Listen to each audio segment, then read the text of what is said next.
Bonjour, bonjour. Je ne sais pas ce qui s'est passé avec mon précédent direct.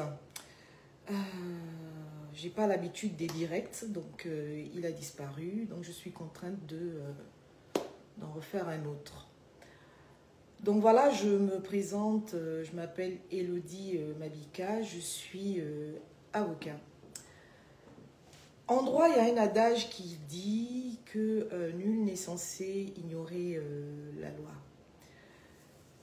Mes interventions ici sur les réseaux sociaux contribuent à rendre accessible le droit et éviter que l'on ne soit confronté à cet adage-là de manière à apporter un peu plus des informations utiles dans notre vie de tous les jours.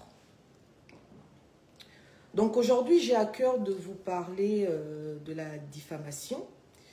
La diffamation est une infraction qui relève donc du droit pénal. Il s'agit en fait d'une allégation mensongère portant atteinte à la dignité d'une personne. Donc il existe deux sortes de diffamation, la diffamation publique et la diffamation non publique. La diffamation publique se caractérise par des propos mensongers diffusés dans le public.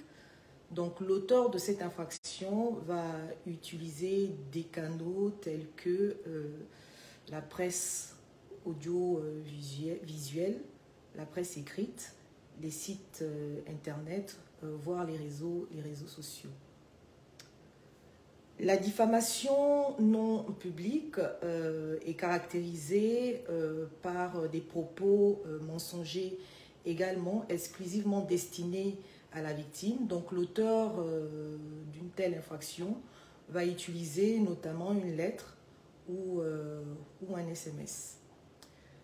Si vous êtes victime d'une telle infraction, sachez que vous avez la possibilité de porter plainte à la gendarmerie ou au commissariat de police de votre choix. Si le procureur de la République, donc le procureur de la République, c'est donc l'autorité qui a l'opportunité des poursuites. Donc s'il décide de poursuivre l'auteur de l'infraction, sachez donc que vous allez pouvoir bénéficier des éléments de l'enquête. Donc c'est là le point avantageux.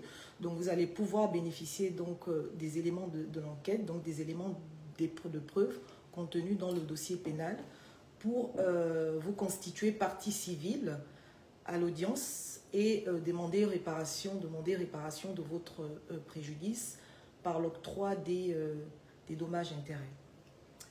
À défaut donc du dépôt de plainte, vous avez également la possibilité d'utiliser la citation directe. Là, par contre, vous aurez besoin d'un avocat pour rédiger cette citation directe.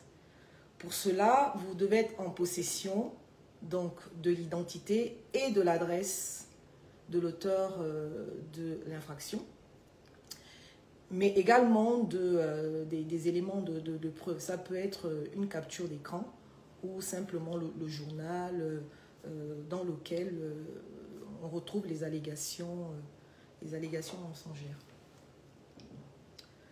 Donc, il faut savoir que l'intérêt d'aller sur la citation directe réside dans le fait que, en matière de diffamation, le délai de prescription est très très court. Donc, il s'agit de 3 mois. Donc, il faut agir rapidement dans le délai de 3 mois à compter de la date de commission de l'infraction.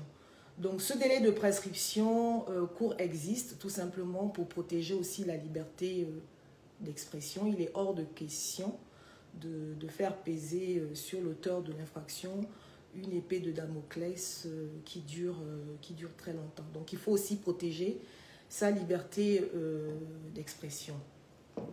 Donc à l'audience, l'auteur de l'infraction pourra se défendre et alléguer que les propos avancés sont loin d'être mensongers et qu'il s'agit d'une vérité en apportant la preuve.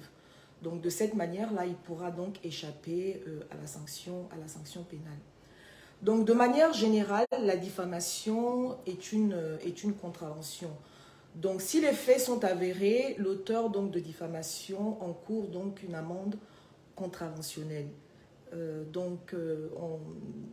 38 € lorsqu'il s'agit d'une diffamation non publique et au maximum 12 000 € lorsqu'il s'agit d'une diffamation publique.